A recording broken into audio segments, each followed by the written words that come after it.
எல்லோருக்கும் வணக்கம். நம்ம இன்னைக்கு எதை பத்தி பார்க்க போறோம்னா, நம்ம ஒரே நாள்ல காளி வசியத்தை பத்தி தான் பார்க்க போறோம். அது எப்படி பண்ண போறோம்ன்றத பார்க்கலாம். எப்படின்னு பாத்தீங்கன்னா, இது கண்டிப்பா பாத்தீங்கன்னா நீங்க நேர்ல வர மாதிரி தான் இருக்கும்.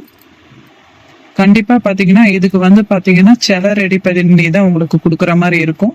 எந்திர முறைப்படி வராது, இது சிலை முறைப்படி பண்ணாதான் கரெக்டா இருக்கும். இதுக்கு அதுல பாத்தீங்கன்னா சிலையில பாத்தீங்கன்னா நாங்களே காளி தெய்வத்தை ஆவாகனம் பண்ணி நாங்களே சித்து எடுத்து நாங்களே உங்களுக்கு அதுல கொடுத்துடுவோம். ஆனா பாத்தீங்கன்னா நீங்க ஒரு நாள் கண்டிப்பா எங்க இடத்துக்கு பூஜை பண்ற மாதிரி இருக்கும். பூஜை பண்ணிட்டீங்க, அப்படி உங்களால நேர்ல வர முடியாத பட்சத்துல இருந்தா அதுக்கு நாங்க வேற மாதிரி சில பூஜைகள் பண்ணி நாங்க ரெடி பண்ணி தருவோம்.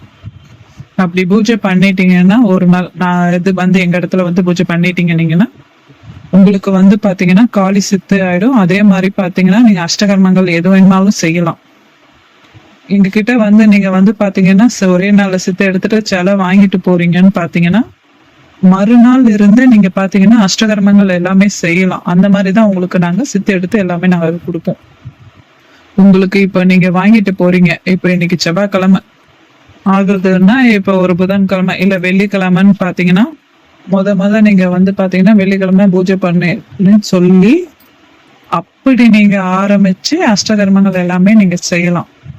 நீங்க பாத்தீங்கன்னா 48 நாள் உட்காந்து பூஜை பண்ணி உபவாசம் எடுத்து பண்ணணும்ட்டு இந்த ஒரு பூஜைக்கு அவசியம் கிடையாது. நீங்க ஒரே நாள்ல சுத்தி எடுத்து நீங்க பூஜை பண்ண ஆரம்பிக்கலாம்.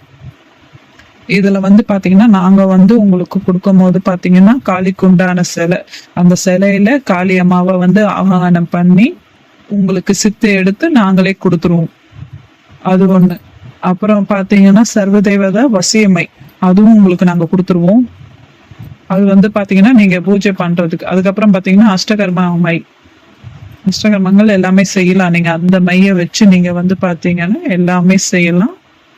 அஷ்டகர்மங்கள் பாத்தீங்கன்னா எப்படி செய்யணும், எது பண்ணணும், எப்படி மை உபயோகிக்கணும்ன்றது வரைக்குமே எல்லா முழு விவரங்களையும் நாங்களே உங்களுக்கு கத்து கொடுத்துருவோம். அதை ஏன்னா உங்களுக்கு பாத்தீங்கன்னா ஒரு சித்தை எடுத்தாச்சு, அருள்வாக்கு வருது. அருள்வாக்கு பாத்தீங்கன்னா மெயினா உங்களுக்கு நல்லாவே வரும் இந்த சித்தை எடுத்துட்ட பிறகு. அப்படி பண்ணும்போது அஷ்டகர்மங்கள் எல்லாமே எல்லாமே பண்ணலாம். நீங்க அதுக்கு பாத்தீங்கன்னா ஒரு நாள் பாத்தீங்கன்னா கஷ்டப்படுற மாதிரிதான் இருக்கும். கஷ்டப்பட்டாதான் அந்த தெய்வம் உங்கள்கிட்ட இறங்கி வரும். அந்த ஒரு நாள்ல தெய்வத்தை நாங்களே உங்களுக்கு எல்லாமே பண்ணி கொடுத்து ஆவாகனம் பண்ணி எல்லாமே நாங்களே ரெடி பண்ணி கொடுத்துருவோம். அதில் காளிக்கு உண்டான சிலை, எந்திரம், அதை எப்படி வைக்கணும்ன்றத நாங்களே உங்களுக்கு எல்லாமே நாங்களே சொல்லி கொடுத்துருவோம். அதுக்கப்புறம் பாத்தீங்கன்னா அந்த சிலை கூட நீங்க என்னென்ன வைக்கணும்ன்றத நாங்க இது பண்ணிடுவோம். அந்த காதோர கருமணி எல்லாமே நாங்களே கொடுத்துருவோம். உங்களுக்கு செட்டா கையில கொடுத்துட்டு அதுக்கு உண்டான தாயத்தையும் நாங்க ரெடி பண்ணி நாங்களே உங்களுக்கு கொடுத்துருவோம். அதுல அந்த அம்மா ஜபம் பண்றதுக்கு மாலைகள், தாயங்கள், அதெல்லாம் எல்லாமே நாங்களே செட்டா உங்களுக்கு எல்லாமே நாங்களே ரெடி பண்ணி கொடுத்துருவோம். நாங்க அதுல மாலைகள், அப்புறம் பாத்தீங்கன்னா மை அஷ்டகர்மங்கள் எல்லாமே நாங்களே கத்து கொடுத்துருவோம். அந்த தெய்வத்தை நீங்க எடுக்கும் போது எல்லாமே நாங்களே எப்படி பண்ணணும், எது பண்ணணுன்ற விவரங்களையும் அந்த டைம்ல ஒரு நாள்ல நாங்களே உங்களுக்கு கத்து கொடுத்து எல்லாமே பண்ற மாதிரி உங்களுக்கு. ஒரே நாள்ல நீங்க சித்து எடுக்காம நாங்களே உங்களுக்கு சித்து எடுத்து கையில கொடுத்துடுவோம். நாங்களே அந்த அம்மாவை சிலையில ஆவாகனம் பண்ணி சித்து எடுத்து நாங்களே உங்ககிட்ட கொடுத்துருவோம். தேவையானவங்க மட்டும் தொடர்பு கொண்டு பேசுங்க, நாங்களே உங்களுக்கு எல்லாமே ரெடி பண்ணி தருவோம். நன்றி, வணக்கம்.